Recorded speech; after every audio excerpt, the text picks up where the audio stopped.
अस्सलाम वालेकुम dear students, how are you today? You will be fine, I hope so. यकीनन आप बहुत अच्छे होंगे, अल्लाह आपको बेहतर रखे।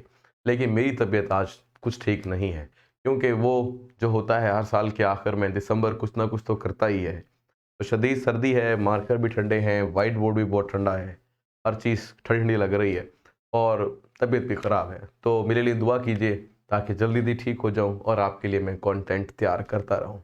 तो बहरहाल चलते हैं अपने टॉपिक की तरफ। आज जो हमारा टॉपिक है वो है डिटर्मिनेशन ऑफ लैटिस एनर्जी।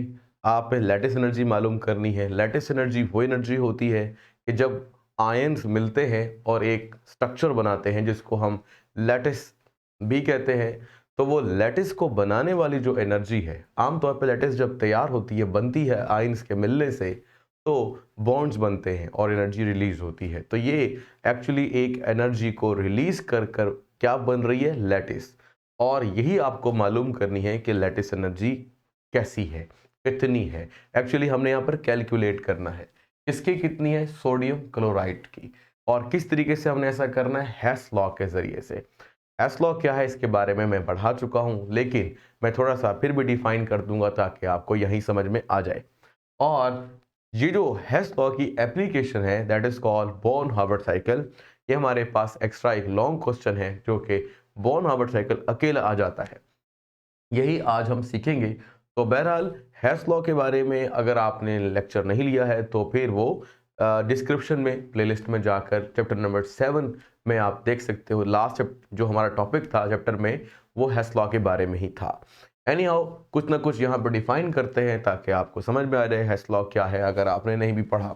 तो देखें भाई, इसमें तरीकाकार ये है कि सोडियम जो कि सॉलिड होता है मेटल और क्लोरीन जो कि गैस होती है, ये दोनों जब आपस में रिएक्ट करते हैं तो आपके पास सोडियम क्लोराइड बनता है।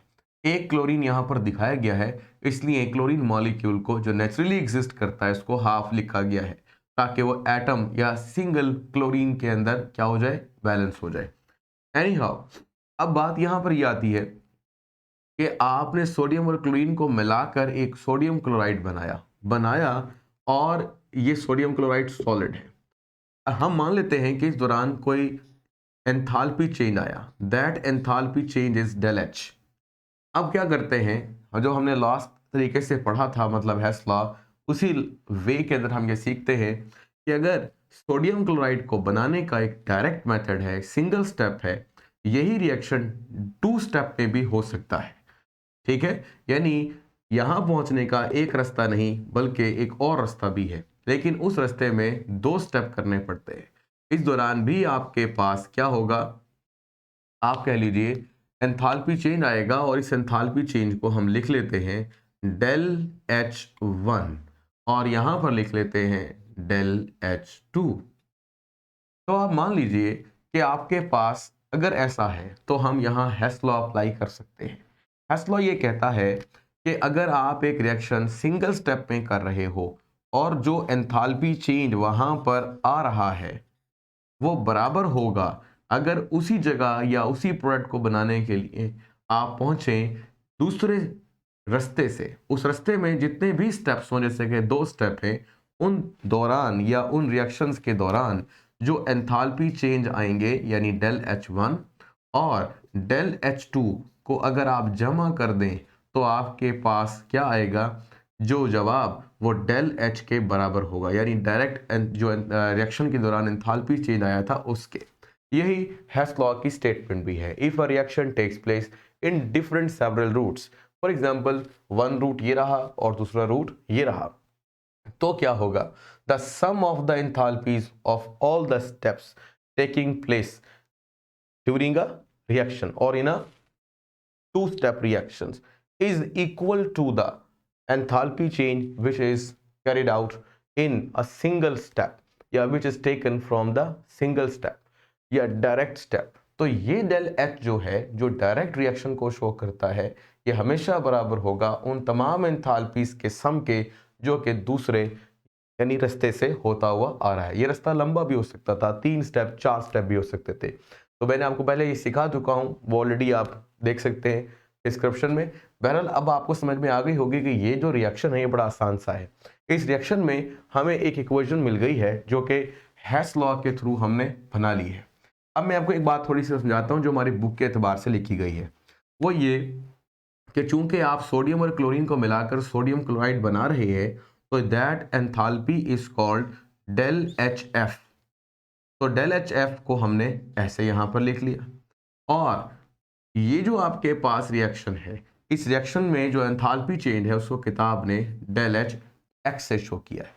और डेल एच एक्स यानी डेल एच वन बन गया डेल एच एक्स, और डेल एच टू चूंकि दो आयन के मिलने से एक लैटिस तैयार हो रही है, सॉलिड आयनिक स्ट्रक्चर, तो हम इसको डेल एच टू की बजाय डेल एच एल भी बोल सकते हैं। तो टू की जगह पर आपने डेल एच एल बता दिया।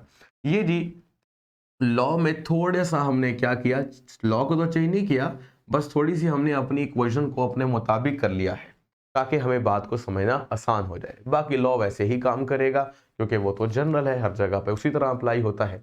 अब देखो भाई, ये इक्वेशन बता रही है कि हमारे पास कुल तीन क्वांटिटीज हैं, 1 2, यानी del H F, del H X, del H L. अगर इनमें से हमें कोई भी दो पता हो तो हम तीसरी खुद ब खुद मालूम कर लेते हैं। ये है बहुत ही आसान सी बात। लेकिन यहाँ पर छोटा सा एक प्रॉब्लम क्रिएट हो गया है, और प्रॉब्लम ये है कि जो हमारे पास डेल एच एक्स है ये हमारे पास नहीं है, मतलब हमें मालूम करनी पड़ेगी। और जो लेटिस एनर्जी है वो तो मालूम ही करनी है। अब यहां पर तो मसला हो गया कि ना तो डेल एच एल है और ना ही डेल एच एक्स है, सिर्फ डेल एच एफ हमें मालूम है, वो हम यूज कर सकते हैं। अब क्या करें? अब वही बात तो वही है कि तीन चीजें मालूम हो तो काम यानी तीन में से दो मालूम हो तो काम चलेगा। तो हमें अगर पता चल जाए कि डेल एच एक्स कितना है, तो फिर हम क्या करेंगे, यही मालूम हो जाएगा, ये भी मालूम हो जाएगा, और डेल एच मालूम यानी हम कर पाएंगे इन दोनों की वजह से। यही है हमारा फर्स्ट टारगेट जिसको हमने अभी मुकम्मल करना है कि डेल एच एक्स कैसे मालूम करें। चूंकि इसको मेजर करना है इसलिए किताब ने इसको एक्स से शो कर दिया है। अब इसे करने के लिए हमें फिर एक हेस लॉ को थोड़ा सा एक्सपेंड करना पड़ेगा, क्योंकि ये रिएक्शन भी हमसे डायरेक्ट नहीं हो रहा है। हमें क्या करना पड़ेगा, मुख्तलिफ एनर्जीज को साथ जोड़ना पड़ेगा, और उसके मुताबिक हम सीखेंगे कि किस तरीके से अब हम बनाएंगे बॉर्न हार्बर्ट साइकिल। और साइकिल के बारे में भी सिखा चुके हैं कि समेशन ऑफ, यानी अगर आप सम कर दें तमाम एंथैल्पीज का जो एक साइकिल में होती हैं, जिसको मैंने लास्ट एमसीक्यू के तौर पे आपको सिखाया था। भाई जुकाम की वजह से इंसान भूल जाता है बहुत सी चीजें। तो वो मैंने आपको सिखाया था कि डेल एच जो कि अगर सब जमा कर लिए जाए, यानी एक दो तीन सबको जमा कर लिया जाए, तो जवाब आता है 0। इसी चीज को मद्देनजर रखते हुए ये साइकिल तैयार किया गया है, और इस साइकिल को मैं आखिर में दिखाऊंगा कि किस तरह से वर्क कर रहा है। चलो जी चलते हैं अपने साइकिल की तरफ। सबसे पहले ऐसा कीजिए, आप ऐसी लाइन लगा लें। ये लाइन अभी फिलहाल आप कोई पेंसिल लेकर बैठे लाइन लगा सकते हैं, लेकिन जब इसको कंप्लीटली समझ लेंगे ना, फिर आपको समझ में आएगा कि ये लाइन कैसे लगाई गई हैं, और समझना बड़ा आसान रहेगा। सबसे पहले हम इस चीज़ को उठाकर वहाँ पे लेके जाते हैं और रिलेट करते हैं। आप लिखें, देखें हमारा मकसद है डेल एच एक्स मालूम करना। ये डेल एच एक्स कैसे मालूम होगा, सोडियम सॉलिड, यहाँ लिखेंगे sodium solid plus chlorine Cl2, बेशक हाफ लिख लीजिए, हाफ Cl2 गैस। ठीक है, ये वही लिख दिया गया। और अब करना क्या है, हमारा मकसद ये है कि सोडियम को भी आयोनाइज किया जाए। ये हमारे पास सोडियम आयोनाइज हो गया जो कि गैसियस फॉर्म में है, और प्लस जो क्लोराइड आयन है ये भी आयन बनाए जाए, यानी सोडियम भी आयन और क्लोराइड भी आयन। अब मैंने लिख तो दिया है, आपको बात समझ में नहीं आ रही, लेकिन अब आना शुरू होगी। आपने सबसे पहले एक काम करना है, आपने ये काम करना है कि सोडियम जो कि सॉलिड एक धात है, तो उसको आपने उसके अंदर से एटम्स को अलग अलग करना है। तो आप ऊपर लिखेंगे, यहां पर लिख लीजिए सोडियम गैसियस फॉर्म में आ गया, यानी हमने सोडियम मेटल से सोडियम के एटम्स को क्या कर लिया, अलग अलग कर लिया, आइसोलेटेड गैशियस एटॉमिक स्टेट में ले गए हैं। तो जाहिर सी बात है इस दौरान कोई ना कोई एनर्जी तो देनी पड़ी होगी। भैया आपने मेटल को तोड़ा है और फिर एनर्जी दी है, तो आप लिख लीजिए कि इस दौरान जो एंथैल्पी चेंज आई है that is called enthalpy of atomization for the sodium. और ये सोडियम की जो एटमाइजेशन एनर्जी है वो कितनी है, आप लिखेंगे 108। ये प्लस में आएगी, एनर्जी अब्सॉर्ब हुई है सिस्टम में, तभी तो एटम बिखर गए हैं। तो बहरहाल मैं लिख देता हूं 108 किलो जूल पर मोल, ठीक है जी, और प्लस में लिख रहा हूं। इसके बाद फिर आगे चलते हैं। अब सोडियम को आपने अलग एटम्स की शक्ल में तो बना लिया है, अब उसमें से इलेक्ट्रॉन भी निकालो। तो आपने क्या करना है, सोडियम में से जब एक इलेक्ट्रॉन निकाल देंगे तो सोडियम पर चार्ज आएगा जो कि आयन की शक्ल में होगा और ये आपके पास गैशियस होगा। इस दौरान जो एनर्जी देनी पड़ेगी, क्योंकि आपको याद होगा the amount of energy required to remove an electron from the isolated gaseous atom is called ionization energy. तो सोडियम की तो हमें आयोनाइजेशन एनर्जी एक्सपेरिमेंटली मिल जाती है और ये भी एक्सपेरिमेंटल वैल्यू है। तो यहाँ पे मैं लिख रहा हूं del H for the I, I means ionization energy for the sodium, जो कितनी है, जो हमारे पास है बेटा 4, ये भी प्लस में आएगी क्योंकि energy required to remove an electron, तो 496। अब आपको कुछ बात समझानी है। देखो भाई यहां एनर्जी कम दरकार थी तो हमने छोटा एरो लगाया, यहां ज्यादा तो बड़ा एरो लगाया। मतलब जो ये लेवल्स हैं ये असल में शो कर रहे हैं किसको, खास एनर्जी लेवल्स को, कि एनर्जी किस तरह से किसी सिस्टम में आ रही है। और यही बात मैंने आपको जब एंथैल्पी चेंज सिखाया था, आप वहां पे भी जाकर लेक्चर देख सकते हैं। तो एंथैल्पी में मैंने समझाया था यही एरो कि किस तरीके से आप लगाते हो ऊपर और नीचे। आज फिर उसी चीज को हम देख रहे हैं, एरो ऊपर जा रहा है क्योंकि सिस्टम की एनर्जी बढ़ रही है। पहले 108 अब्सॉर्ब हुई, फिर प्लस 496। लो भाई एक चीज तो हमें समझ में आ गई कि सोडियम तो आयन बन गया और यही हमारा मकसद था। अब क्लोरीन को भी आयन बनाओ। उसके लिए करना क्या है, उसके लिए कोई मसला नहीं, आपने जैसे ये सोडियम क्लोराइड लिखा है ना, इसको ऐसा लिखे रहने दो। ये देखो plus half Cl2 in the form of gas, यानी ये मॉलिक्यूलर फॉर्म है। और यहां पे भी लिखा रहने दो प्लस हाफ Cl2, यानी क्लोरीन के ऊपर किसी किस्म का कोई मसला नहीं आया है।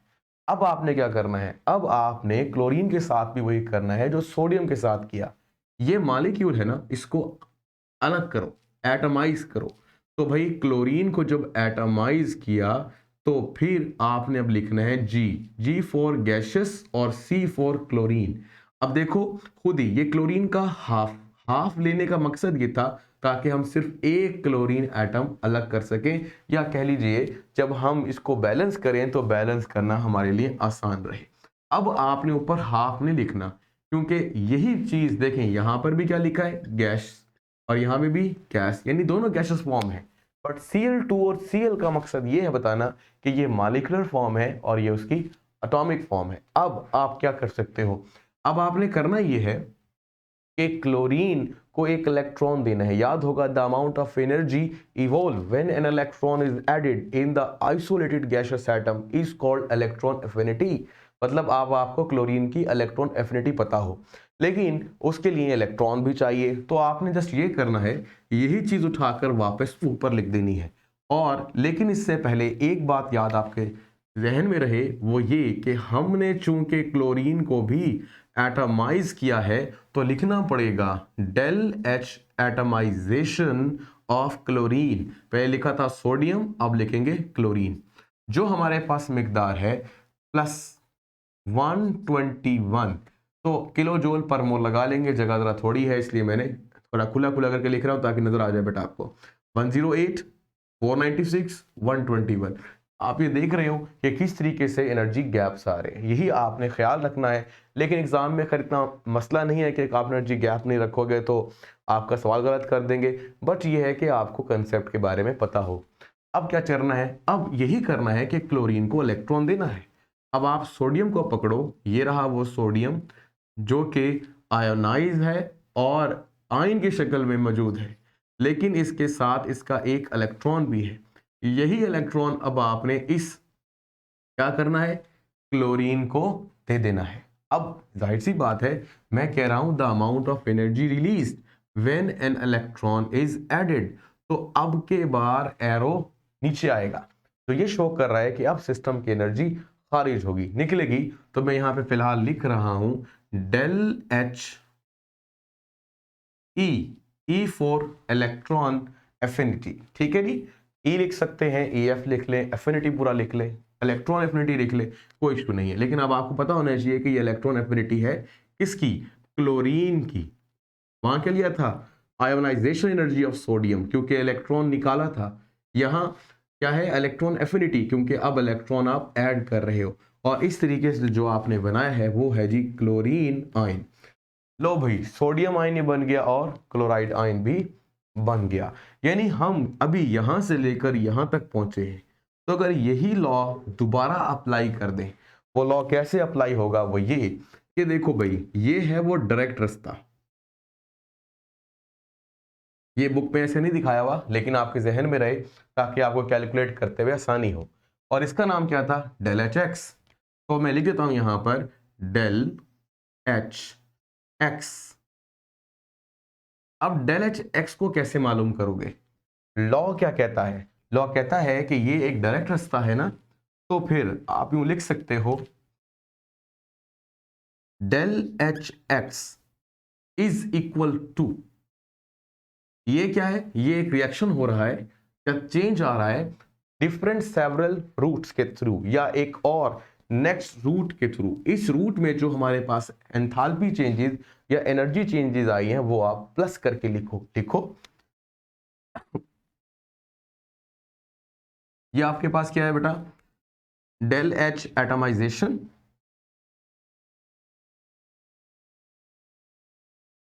डेल एच एटमाइजेशन आप नीचे लिख सकते हैं sodium, plus del H ionization for the sodium,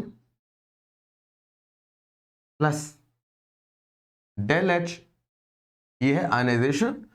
मैं थोड़ा सा जरा जगह को क्लोज करने की खातिर सोडियम यहां लिख रहा हूं बेटा नीचे, आप आगे भी लिख सकते हैं, नीचे भी लिख सकते हैं, कोई इशू नहीं है।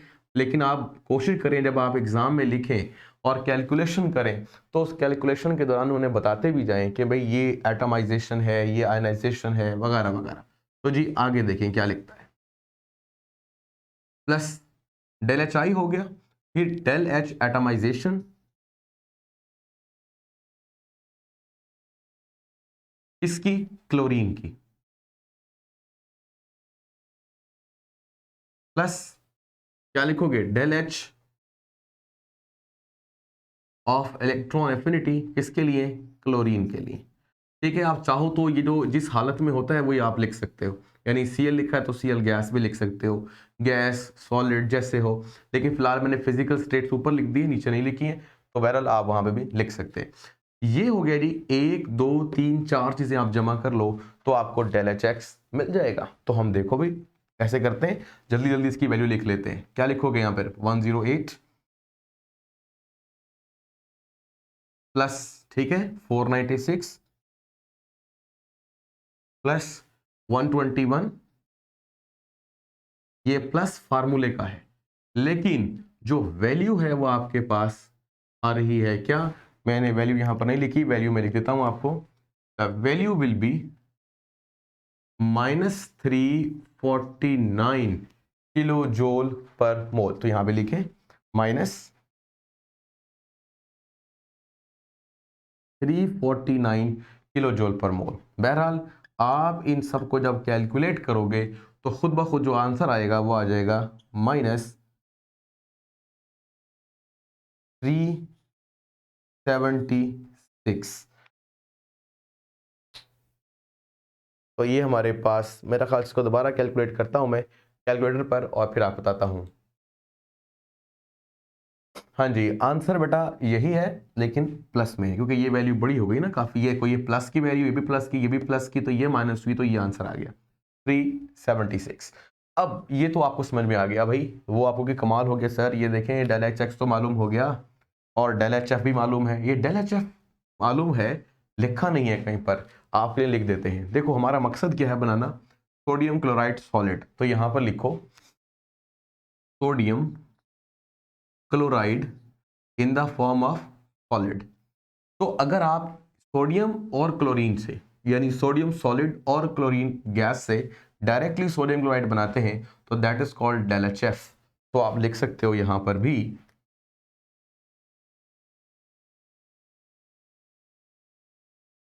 डेल एच एफ, ठीक है, इज इक्वल टू, आगे लिख सकते हैं NaCl is equal to -411 kilo joule per मोल।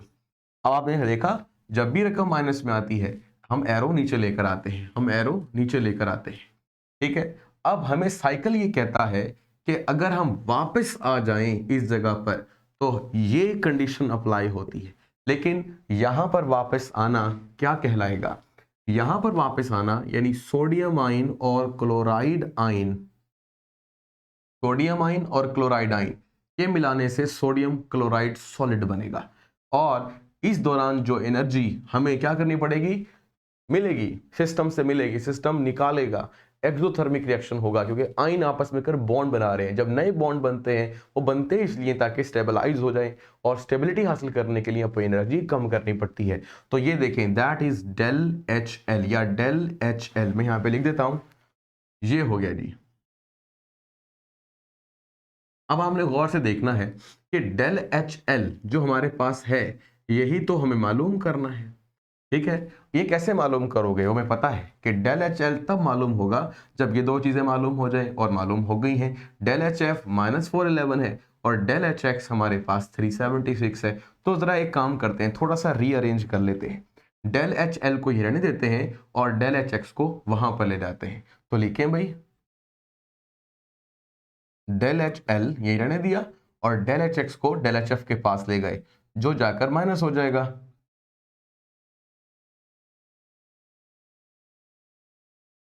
हाँ जी, अब वैल्यूज को पुट करते हैं। जो डेल एच एफ है ये रहा -411 और माइनस ये किसका है, फार्मूला का, और इक्वल टू जो डेल एच एक्स है दैट इज 376 या +376।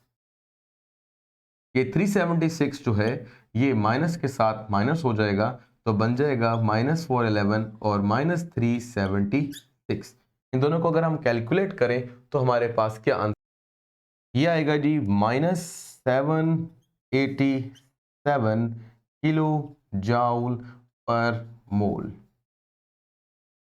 ये था जी आंसर, क्या, एंथैल्पी चेंज या latest in the energy of sodium chloride पर मोल इज -787 किलो जूल, जो कि हम डायरेक्टली मेजर नहीं कर सकते थे। अब हमने मेजर की किसके जरिए से, इस पूरे के पूरे साइकिल के जरिए से जो कि बॉर्न हार्बर ने दिया, that is called Born Haber cycle. अब अगर आप चाहो तो इस पूरे के पूरे साइकिल को भी क्या कर लो, जमा करते जाओ, तो भी आपके पास जीरो आंसर आएगा। या जस्ट मैं आपको यहां पर सिखा देता हूं ताकि आपको समझ में आ जाए, यानी अगर आप क्या करें इन सब को जमा कर ले तो आपके पास क्या आंसर आएगा। बहरहाल अगर आपको बात समझ नहीं आ रही तो आपके लिए जरा मैं क्विकली समझा देता हूं।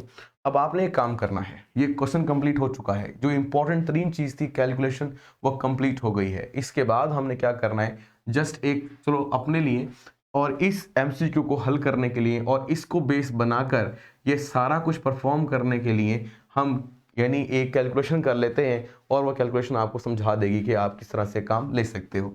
बहरहाल देखें भाई, आपने शुरू करना है, आप कहां से, यहां से, मतलब मैं कुछ चलो ऐसे कर लेते हैं।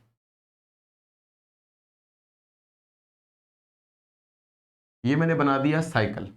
इस साइकिल की जो डायरेक्शन है, अगर आपको ये नजर नहीं आ रहा तो थोड़ा सा ऐसे दिखा देते हैं। हाँ जी, ये आपके पास जो डायरेक्शन है वो नीचे की तरफ जा रही है, ये आपने अपने दिमाग में रखना है, मतलब ऐसे घूम रहा है हमारा साइकिल।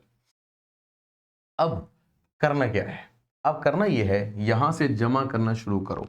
बस आपने एक छोटा सा ख्याल रखना है जो लास्ट टाइम मैंने आपको बताया था, और वही आपने अब ख्याल रखना है। मैं फिलहाल सारी वैल्यूज नहीं लिख रहा हूँ, पर एक जल्दी से क्विकली कैलकुलेशन करता हूँ और देखते हैं कि उसका आंसर क्या आता है।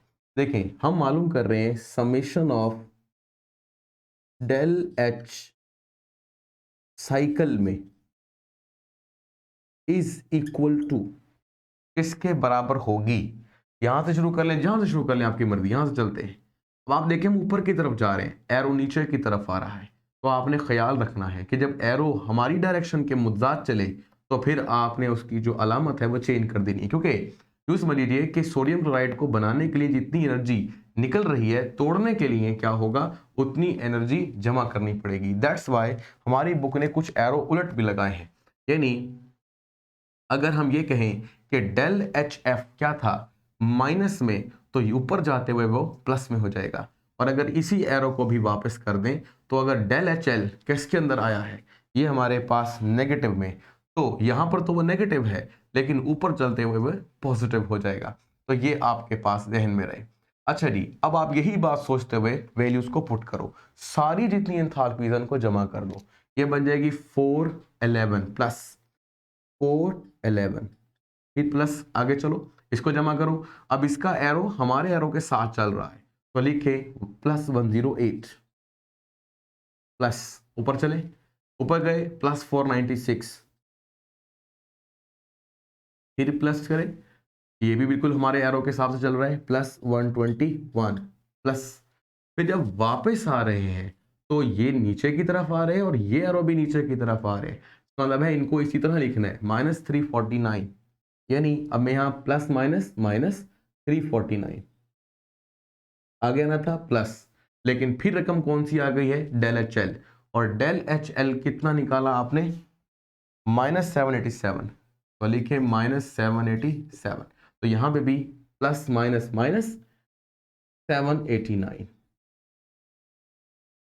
ठीक है जी, कहाँ पहुंच गए, जहां से चले थे वहीं पर पहुंच गए। अब इसका जवाब आपने निकालना है, क्या हमारा जवाब इसके मुताबिक आता है या नहीं आता, ये आपने मुझे फिर बताना है। ठीक है जी, तो फिर अब तक के लिए अल्लाह हाफिज़, दुआ ज़रूर कीजिएगा और मेहनत करते रहें।